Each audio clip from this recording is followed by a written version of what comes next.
డబ్బు, అనారోగ్యం, ఉద్యోగం, వ్యాపారం, అప్పులతో బాధపడుతున్నారా? మీకోసమే launch your future program. Hello Ram గారు. హాయ్ నారాజు. విజువలైజేషన్ 2.0లో హ్యాపీ మనీలో 6th ఎపిసోడ్ సార్. ప్రీవియస్ వీడియోలో మీరు అన్నారు రిచ్ పీపుల్ మైండ్ సెట్ కానివ్వండి, హ్యాబిట్స్ కానివ్వండి ఏ విధంగా ఉంటుందనేది 1 వీక్ తర్వాత చెప్తానని చెప్పేసి ఎక్స్ప్లెయిన్ చేయడం జరిగింది. సో మేగర్లీ వెయిటింగ్ ఫర్ దట్ అని కూడా చెప్పాను. ఆడియన్స్ కూడా దాని తగ్గట్టే వెయిట్ చేశారు.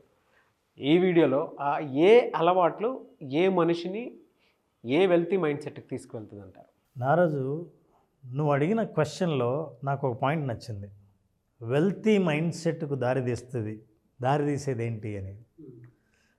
ఈ పదం అందరికీ రాదు నారాజు. వెల్తీ మైండ్ సెట్ అనేది మనకు వచ్చే జనరల్గా ఆలోచన ఏంటంటే మనీ మైండ్ సెట్, రిచ్నెస్, ఇవి 3 డబ్బులు నీకు తీసుకురావు. ఎందుకంటే మనీ అనేది ఒక మెటీరియల్, వస్తువు, ఒక టూల్. కానీ మనీ ప్రొడ్యూస్ చేసేది, డెవలప్ చేసేది, అవుట్కమ్ని ఇచ్చేవి చాలా ఉంటాయి. దాన్ని మీరు ఆలోచన చేయలేకపోతే మనీ మీ దగ్గర వచ్చి ఊరికే కూర్చోదు. తర్వాత రిచ్ అంటే ఏంటంటే నా దగ్గర డబ్బులు ఎక్కువ ఉన్నాయి అని. ఏమవుతాయి? ఉన్నాయి. వెల్తీ అనేది నువ్వు ఇందాక అడిగా, వెల్తీ మైండ్ సెట్ అనేది. వెల్తీ అనేది ఇది ఏం చేస్తోంది మనీ మీ జీవితంలో అన్నది. అది మన జీవితానికి మనకు ఉపయోగపడేటట్టు ఆలోచన చేయకపోతే మీరు ఎంతసేపు రిచ్, మనీ దీని గురించి మాట్లాడతాం. కానీ ఒరిజినల్గా వెల్తీ పీపుల్ ఎలా ఆలోచిస్తారు, వాళ్ళ స్టేటస్ ఎలా ఉంటుంది? నిజం చెప్పాలంటే మనం గత ఎపిసోడ్లలో చాలామంది గురించి మాట్లాడుతున్నాం. రీసెర్చ్లో బయటపడిన మైండ్ సెట్స్లో మొదటిది మనీ అవాయిడెన్స్. వీళ్ళు మనీ వద్దంటారు. మనీని పూర్తిగా చిన్నప్పటి నుంచి ఉన్న మనీ స్క్రిప్ట్స్ ద్వారా ఈ మనీని అసహించుకోవడం, దూరంగా ఉండడానికి వాళ్ళకున్న జస్టిఫికేషన్స్ చెప్తూ ఉండడం చేస్తారు. రెండో కేటగిరీ మనీ ఫోకస్, మనీని పూజ చేస్తుంటారు, మనీనే ఆరాధిస్తుంటారు, మనీ గురించే ఎప్పుడు ఆలోచిస్తుంటారు. అలాంటి వాళ్ళకి ఆలోచిస్తున్నారు కాబట్టి మనీ రాదు, ఆ మనీ డెవలప్ కాదు. వాళ్ళ స్టేటస్ ఎలా ఉంటుందో మనం మాట్లాడుకున్నాము. తర్వాత స్టేటస్ పీపుల్. ఈ మనుషులు ఎక్కువ ఎగ్జిబిట్ చేయడానికి ప్రయత్నిస్తారు, ప్రదర్శనకి ఇష్టపడతారు. వాళ్ళకు ఎంత ఉందో అంతా అవతల వాళ్ళకి కనపడాలని చూస్తారు. మనం ఒకసారి అంటుంటాం కదా, సినిమాలో సెట్టింగ్ వేస్తే సినిమా బడ్జెట్నంతా ఒక సెట్టింగ్లో కనిపించాలి అని. సో అట్లా మన దగ్గర ఎంత ఉందో అవతల వాళ్ళకి తెలియకుండా పుట్టిన ఏమో ప్రయోజనం? ఎంత ఉందో తెలియాలంటే ఒక 3-4 వస్తువులు చూపిస్తే చాలు మనకు ఎంత ఉందో తెలుస్తుంది అని. సో అలా తెలుసా, రీసెంట్ న్యూస్ నారాజు, నేను యాక్చువల్లీ దుబాయ్కి వెళ్ళినప్పుడు నాకు రోల్స్ రాయ్స్ కార్లు చాలా మామూలుగా కనిపించేసాయి. Owner is driving and parking the car. తర్వాత ఈ మధ్య ఒక కంట్రీ ఏం చేస్తుందంటే పోలీస్ కార్ని, రోల్స్ రాయ్స్ని కొని పోలీస్ కార్స్గా వాడుతుంది. ఎందుకయ్యా వాడుతుందంటే చాలామంది యూత్ పోలీస్ డిపార్ట్మెంట్లో జాయిన్ అవ్వడానికి ఇష్టపడడం లేదని వాళ్ళని అట్రాక్ట్ చేయడం కోసం రోల్స్ రాయ్స్ కార్ని, మీరు పోలీస్ డిపార్ట్మెంట్లో జాయిన్ అవుతే you will do your duty on this Rolls Royce car. చూడు వాట్ స్ట్రాటజీస్. అంటే పీపుల్ మైండ్ సెట్ని మీరు ఏ రిచ్నెస్కి యాక్చువల్ కోరుకుంటారు. మనం లాస్ట్ టైం సోషల్ మీడియాలో కూడా ఎలా ప్రొజెక్ట్ చేస్తారో అని మాట్లాడుకున్నాం. స్టేటస్ పీపుల్ అంటే ఉన్నది చూపించడం కోసం ప్రయత్నించేవాళ్ళు. నిజం చెప్పాలంటే వాళ్ళ ఆదాయం తక్కువ ఉంటుంది, వాళ్ళ ఖర్చు ఎక్కువ ఉంటుంది. వాళ్ళు ప్రదర్శించడానికి అనువైన ఖర్చు పెట్టడం కోసం అప్పులు ఎక్కువ చేస్తారు, సోషల్ మీడియాలో ఎక్కువ చూపిస్తారు. ఎవరో గుర్తించినట్టున్నారు Nagaraju. This is a human mindset. ఇంకోటి, ఏది మనం ఇది తప్పు ఇది రైట్ అనట్లా. ఇలా ఎందుకు ఆలోచిస్తాం, అలా ఆలోచించినప్పుడు ఎలా ప్రదర్శిస్తాం, ఎలా కనిపించడానికి ప్రయత్నిస్తాం, వీటన్నిటి వల్ల డబ్బు ఏమన్నా మీ జీవితంలోకి వస్తుందా, నిలబడుతుందా, సంపాదించగలుగుతారా లేదా అన్న వాస్తవాలు, రీసెర్చ్ వాస్తవాలు మాట్లాడుతున్నాం, అభిప్రాయాలు మాట్లాడడం లేక. ఇప్పుడు ద లాస్ట్ వన్, 4వ కేటగిరీ, 4వ మనీ మైండ్ సెట్ ఏంటంటే that is money vigilant people. ఏంటంటే జాగ్రత్తగా ఉండేవాళ్ళు. డబ్బులంటే జాగ్రత్త వేరు, భయం వేరు. జాగ్రత్త అంటే కాపాడుకునే బాధ్యత, అది విజిలెంట్. ఇది అసెట్ క్రియేట్ చేయడానికి ఇది బాగా ఉపయోగపడుతుంది సార్. అది వెల్త్ అసెట్ కావచ్చు, హెల్త్ అసెట్ కావచ్చు, సోషల్ అసెట్, పర్సనల్ అసెట్. బహుశా నువ్వు దగ్గరగా ఫాలో అవుతున్నావు కాబట్టి పట్టేసావు నా. మా మదర్ నేర్పించిన అతిపెద్ద టర్మినాలజీ ఇది. Very good. మా ఫాదర్ నాకు పేషెన్స్ నేర్పిస్తే మా మదర్ నాకు లైఫ్ స్కిల్స్ నేర్పించారు సార్. ఈ రెండే నా స్కిల్స్. నేను ఎవరి మీద మోటివేషన్ కోసం ఆధారపడను, నన్ను నేనే మోటివేట్ చేసుకుంటాను. కొంతమంది తల్లిదండ్రులు ఆస్తులు ఇస్తే కొంతమంది సంస్కారాలు ఇస్తారు. ఇవన్నీ ఆ సంస్కారాలే మనకు సంపాదించాలి. అవును. చాలామంది భ్రమ ఏమంటే మనం ఆస్తులు డబ్బులు బాగా బ్యాంక్ బ్యాలెన్సు నెక్స్ట్ జనరేషన్కి ఇద్దాం అనుకుంటారు, కానీ అవి పోగొట్టుకుంటే తిరిగి సంపాదించడానికి కష్టపడాలి. సంస్కారాలు పోగొట్టుకునే ప్రసక్తే లేదు, ఎవడు దోపిడీ చేసే ప్రసక్తే లేదు, నువ్వు పెట్టుబడి పెట్టి మోసపోయే అవకాశమే లేదు. సంస్కారాలు అంత గొప్పవి. వీళ్ళకు కూడా వాళ్ళకున్న సంస్కారాలు ఏంటో ఆ సంస్కారాలు వాళ్ళని ఎలా సంపాదించి పెడుతున్నాయో చూద్దాం. షూర్. దారాజ్ money vigilant people believe in saving, not spending. నువ్వు నాకు డబ్బులు సంపాదించి ఎట్లా ఖర్చు పెట్టచ్చు, ఎంత సుఖంగా ఉండొచ్చు, ఎంత రిచ్గా ఉండొచ్చు, ఏ ఫ్లైట్లో నువ్వు స్పెండింగ్ ఆలోచన చేస్తావు కదా. వాళ్ళు సేవింగ్ ఆలోచించడం వల్ల స్పెండ్ బాగా చేయగలుగుతారు. నువ్వు స్పెండింగ్ గురించి ఆలోచించడం వల్ల సేవింగ్ గురించి ఆలోచించలేవు. సేవింగ్ అంటే నేను మామూలు చిన్న చిత్క సేవింగ్ల గురించి మాట్లాడడంలా. సేవింగ్ అంటే ఎట్లా అంటే money should be saved and not spent అనేది ఫస్ట్ ప్రిన్సిపల్ వాళ్ళు నమ్ముతారు. మనీ అనేది ఖర్చు పెట్టడానికి కాదు, దాన్ని ఉత్పాదన, దాని నుంచి ఏదైనా డెవలప్ చేయడానికి, ప్రొడ్యూస్ చేయడానికి అని నమ్ముతారు. Not to be spend, it has to be saved. ఎందుకు సేవ్ చేయాలి అంటే సేవ్ ఫర్ డిఫికల్ట్ టైమ్స్, కష్టకాలానికి మనం సేవ్ చేయాలి అని. అంటే వీళ్ళ నమ్మకంలోనే ఫిలాసఫీ మారిపోతుంది. డబ్బు ఉంటుందా లేదా పోతుందా అన్న భయం కాదు, ఉన్న ప్రతి డబ్బును ఎలా సేవ్ చేయాలని ఆలోచించడం వల్ల దాని ప్రయోజనాలు ఎట్లా పొందుతున్నారు వాళ్ళు అంటే దే బికమ్ నర్వస్. వాళ్ళ దగ్గర ఎమర్జెన్సీ కోసం దాచుకున్న డబ్బు లేదు అని అంటే వాళ్ళకు మామూలు టెన్షన్ కాదు. అసలు మనది ఎమర్జెన్సీ లేదు, ఉన్న డబ్బు మొత్తం ఖర్చు పెట్టి వాడేసి అప్పులు చేసి క్రెడిట్ కార్డును కూడా వాడేసే మనం. So we need to understand, జనరల్గా ఏ మైండ్ సెట్ అయినా సరే ఈ మైండ్ సెట్లో ఉన్నవాళ్ళు, మనీ విజిలెంట్ మైండ్ సెట్లో ఉన్న వాళ్ళు ఏం చేస్తారంటే ఎమర్జెన్సీ కోసం రిజర్వ్ చేసిన అమౌంట్ను వాడాలంటే భయపడతారు. ఎస్, ఇది దానికే రిజర్వ్ చేయాలి ఉండాలని. అంటే జాగ్రత్త పరులు. పిసినారికి జాగ్రత్త పరుడికి చాలా తేడా ఉంది. అవసరానికి కూడా ఖర్చు పెట్టని వాడు పిసినారి. అవును. ముందు సేవ్ చేసి ఆ తర్వాత ఖర్చు పెట్టేవాడు vigilant. Look at this, the goal is to be rich, not look rich. రిచ్గా కనపడ్డం కదా, అంత రిచ్గా కనపడి అన్ని ప్లాటినం అన్నీ వేసుకున్నాడు కదా, అతని worth is a very popular person, celebrity, $30 million. ఈయన సైలెంట్గా ఊరికే అందరికీ తెలుసు, గుర్తుపడతారు పెద్ద ఆయన. ఎంత అనుభవించినా, ఇప్పటి నుంచి బాగా అనుభవించినా చచ్చిపోయే లోపల ఎంజాయ్ చేయొచ్చు.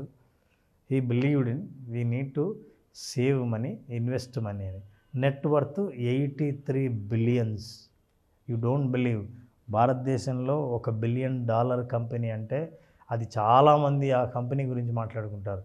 ఒక వ్యక్తి ఆస్తి $83 billion. ఈ ఇమేజ్ చూస్తే నాకు కొన్ని కంపారిజన్స్ బలంగా అలా తిరుగుతున్నాయి సార్. చెప్తాను మీకు. నేను పావలా ఇచ్చే సౌండ్ ₹10 ఇవ్వదు. కరెక్ట్గా. అంటే దాని లెవెల్ వేరే. కొన్నిసార్లు అంటే మనం చూసేటప్పుడు ఏమీ లే నాకు ఎగిరెగిరి పడుద్ది, అన్నీ నాకు అణిగిమణిగి ఉంటుంది చెప్పడానికి బెస్ట్ స్టోరీ ఇది. పర్ఫెక్ట్ ఎగ్జాంపుల్ మన తెలుగులోనే ఉంది అది. అవును. అండ్ ఇంకొకటి, మనం కొన్నిసార్లు చూస్తూ ఉన్నాం, ఏ స్టార్ని కనుక మనం చూసినా, ఎంత పెద్ద ఇదున్నా కూడా, స్టార్డమ్ ఉన్నా కూడా కామ్గా ఉంటారు. బిలో కేటగిరీలో ఉండేటువంటి వాళ్ళకి కొంతమందిని మనం చూస్తే బిహేవియర్ వరస్ట్గా కనిపిస్తూ ఉంటుంది మనకి. యాటిట్యూడ్ ఉండదు. వాళ్ళు ఎదక్కపోవడానికి, వీళ్ళు స్టార్ అవ్వడానికి ఉన్న క్వాలిటీ ఏదైనా ఉంది అని అంటే ఇక్కడ ఉన్న పిక్చరే ద బెస్ట్ ఎగ్జాంపుల్. ఇంకా ఈ పిక్చర్ చూస్తే ఏమంటావు Naraju? The goal is to be rich, not look rich.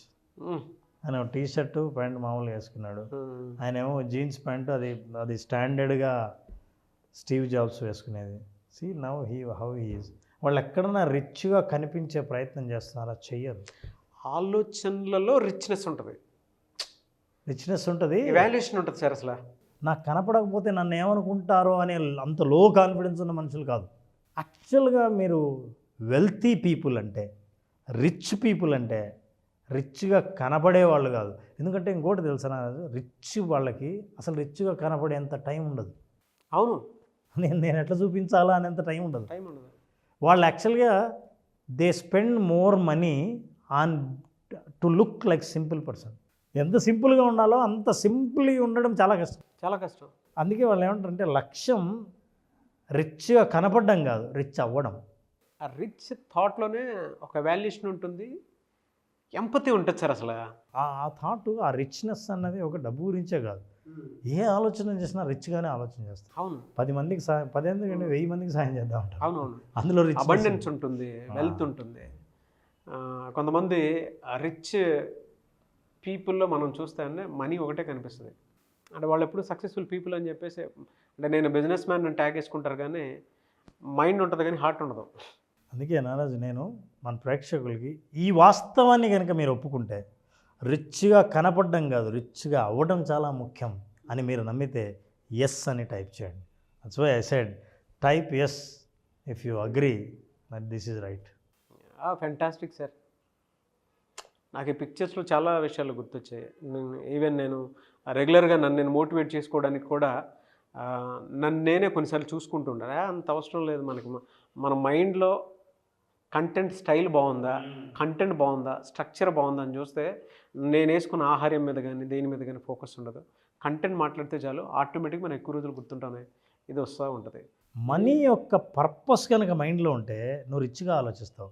Money మాత్రమే ఉంటే చాలా గ్రీడీగా ఉంటావు. వాళ్ళందరూ మనీకి, అంటే money is a by product అని చెప్పేసి నమ్మేటువంటి మనుషులు. ఖచ్చితంగా, no doubt. Money is a tool. Money is a tool. ఇక్కడ మనీ ఈజ్ రిచ్నెస్. అదే ఎంత చూపించాలి అంటే ఆ వర్త్ ఎంత ఉంటుంది ఒరిజినల్గా చూపించేదానికి. చూపించని వాళ్ళ వర్త్ లేదని కాదు, వాళ్ళు ఇలా ఉంటారు. అవును, అప్పటి వరకు నేను రిచ్గా ఉండి చూపించుకోవాలంటే చాలు అనుకునేటువంటి ఆలోచన నుంచి నెక్స్ట్ లెవెల్ అనమాట. అంటే రిచ్నెస్ ఎక్కడ ఉండాలి అని అంటే యాటిట్యూడ్లోను, స్కిల్లోను, దాంతోపాటు నీతో పాటు 10 మంది ఎదిగే విధానంలో నువ్వు చూపించే దాంట్లో ఉంటుందని చూపించడానికి the best example. Correct. Rich అయిన వాళ్ళు ఏమో ఆలోచిస్తారంటే, నాజు నేను రిచ్ అయినా అని ఎవరికి చూపించాలో నాకు అర్థం కాదు. నేను రిచ్చే కదా, ఎవరు నన్ను అప్రూవ్ చేయాలి? అవును అవును, నువ్వు అప్రూవ్ చేయాలి, నన్ను యాక్సెప్ట్ చేయాలంటే నేను నారాజు చూడు ఇన్ని ఉన్నాయి, నేను రిచ్ అని ప్లీజ్ ఒప్పుకో అని చెప్పాలి. ఆ అవసరం మనకు లేదు నిజంగా, because purely rich. And not only that, ఇది రీసెర్చ్ పేపర్. నేను మాట్లాడేవన్నీ రీసెర్చ్ చేసిన, ఒక పబ్లిష్ అయిన జర్నల్లో రీసెర్చ్ ఆర్టికల్ నుంచి psychology of wealth, psychological factors associated with high income. బాగా ఇన్కమ్ నిజంగా బాగున్న వాళ్ళ సైకాలజీ ఎట్లా ఉంటుంది, వాళ్ళ ఫ్యాక్టర్స్ ఏంటివి అని పబ్లిష్ అయిన పేపర్ ఇది. దాని నుంచి వాళ్ళు రాశారు, వాళ్ళు తీసుకున్న ఎగ్జాంపుల్సే I'm just showing you pictures. వాళ్ళు ఏం నమ్ముతారంటే, మనం ఇంతకుముందు మాట్లాడుకున్నాం, వాళ్ళ క్యారెక్టరిస్టిక్ లో ఇన్కమ్ ఉంటుంది, పూర్ ఉంటారు, ఎడ్యుకేషన్ తక్కువ ఉంటుందని. వీళ్ళు ఏం ఆలోచిస్తారంటే వాళ్ళు సేవర్స్ అండ్ ఇన్వెస్టర్. సేవ్ చేసిన డబ్బును ఇన్వెస్ట్ చేస్తారు, నాట్ స్పెండ్. అంటే దాని అర్థం వీళ్ళు చెయ్యరా అంటే ఇన్వెస్ట్ చేస్తారు కాబట్టే ఎంతైనా స్పెండ్ చేయగలిగిన శక్తి వాళ్ళకి పెరుగుతుంది. అంటే ఇన్వెస్ట్మెంట్ గురించి ఆలోచన చేస్తారు. కానీ ఫేక్ రిచ్ వాళ్ళందరూ ఉండడం మీద, కలిగి ఉండడం మీద, దాచుకోవడం మీద, చూపించడం మీద, ఉందని ఇతరులకు తెలియజెప్పడం మీద దృష్టి పెడతారు. Yes, look at this, they believe savers and investors. Next, they have high income. ఒరిజినల్గా వాళ్ళ ఇన్కమ్ చాలా హై ఉంటుంది. తమాషా ఏంటంటే వాళ్ళు చెప్పేదానికంటే వాళ్ళ ఇన్కమ్ ఎక్కువ ఉంటుంది. అవును.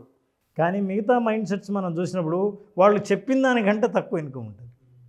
అంటే రిచ్ లాగా కనిపించే ప్రయత్నం చేయడానికి, నిజంగా రిచ్ అవ్వడానికి. పోనీ వీళ్ళు ఏమైనా తక్కువ ఖర్చు పెడతారా, సేవ్ చేస్తారు, సేవ్ చేస్తున్నారు కాబట్టి ఖర్చు పెట్టారు అనుకుంటారేమో. Look at this, high net worth వాళ్ళు చేసే మామూలు పనులే, బిజినెస్ ట్రిప్ మీద చార్టెడ్ ఫ్లైట్స్లో పోతున్నా కూడా వాళ్ళ net worth is very high. They need not show. సైలెంట్గా ఎయిర్పోర్ట్ పోతే వాళ్ళు ఏ ఫ్లైట్ ఎక్కుతున్నారో నీకు కనిపించదు.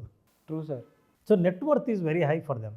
మనిషి ఆలోచనలు డబ్బు చుట్టూ తిరుగుతున్నప్పుడు ఈ ఆలోచనల్లో మనలో ఎక్కడైనా లోపం ఉందా, మన ఆలోచనలను కరెక్ట్ చేసుకోవాల్సి ఉందా, మనం సంపాదించకపోవడానికి, సంపాదించింది మన దగ్గర నిలబడకపోవడానికి, మనం రిచ్ కాకపోవడానికి, మన రిచ్ మైండ్ సెట్ లేకపోవడానికి, వెల్తీ పీపుల్ అంటే అర్థం తెలియకపోవడానికి కారణం మన గురించి మనకి ఎన్ని రోజులు తెలియకపోవడమేనా అని తెలుసుకుంటే, ఖచ్చితంగా అలాంటి వాళ్ళ మైండ్ సెట్ షిఫ్ట్ చేసి ఒక థెరపిటికల్ సెషన్స్ ద్వారా, మనం చేసే ప్రోగ్రాం ద్వారా మైండ్ సెట్ని మార్చడం ద్వారా వాళ్ళ మెంటల్గా రియల్ సాటిస్ఫాక్షన్, అంటే ఎదుటివాడికి ప్రదర్శన ద్వారా సాటిస్ఫాక్షన్ కాకుండా రియల్ సాటిస్ఫాక్షన్ని, వెల్తీ పీపుల్ పొందే సాటిస్ఫాక్షన్ని ఎలా పొందొచ్చో మన ప్రోగ్రామ్ అటెండ్ అయిన వాళ్ళకి ఖచ్చితంగా తెలుస్తుంది.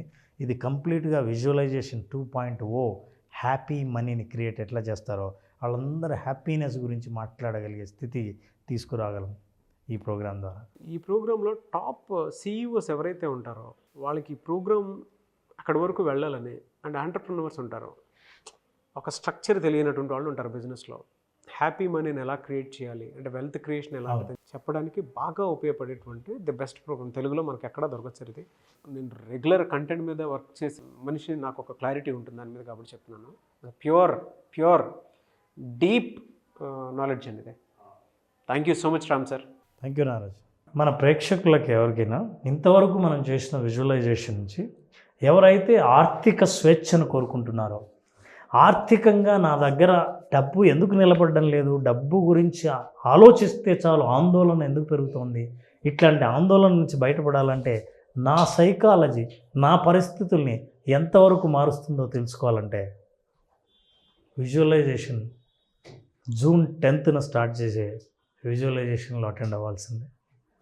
కంప్లీట్గా కొత్త కంటెంట్తో, హ్యాపీ మనీ అనే పేరుతో విజువలైజేషన్ సెషన్స్ స్టార్ట్ చేస్తున్నాం. 5 రోజుల పాటు జరిగే ఈ సెషన్లో మనిషి యొక్క నమ్మకాలు ఎక్కడ బలహీనంగా ఉన్నాయి, ఎక్కడ బలంగా ఉన్నాయని ఒక టెస్ట్ ద్వారా వాళ్ళే అర్థం చేసుకునే మనం ఒక ప్రాసెస్ని మొదలుపెట్టి చివరికి ఆర్థికంగా బలంగా వాళ్ళ నమ్మకాలను ఏర్పాటు చేసుకునేటట్టుగా ఈ కోర్సులో వాళ్ళని తయారు చేయడం జరుగుతుంది. ఖచ్చితంగా గాయాల నుంచి బయటపడి ఆరోగ్యంగా పరుగు పెట్టేంత ఎనర్జీని వాళ్ళకు పొందేటట్టు మనం విజువలైజేషన్ 2.0 డిజైన్ చేయడం జరిగింది నాగేష్. ఫెంటాస్టిక్ అండి. I'm eagerly waiting for 10th batch. నేను కూడా జాయిన్ అవుతాను, ఎందుకంటే ఫస్ట్ బ్యాచ్ కాబట్టి. Yes. Thank you sir. Thank you so much Ram garu. Thank you Nagesh. Thank you. Suman టీవీలో మీ పర్సనల్ అండ్ బిజినెస్ ప్రమోషన్స్ కోసం కింది నెంబర్కి కాంటాక్ట్ చేయండి.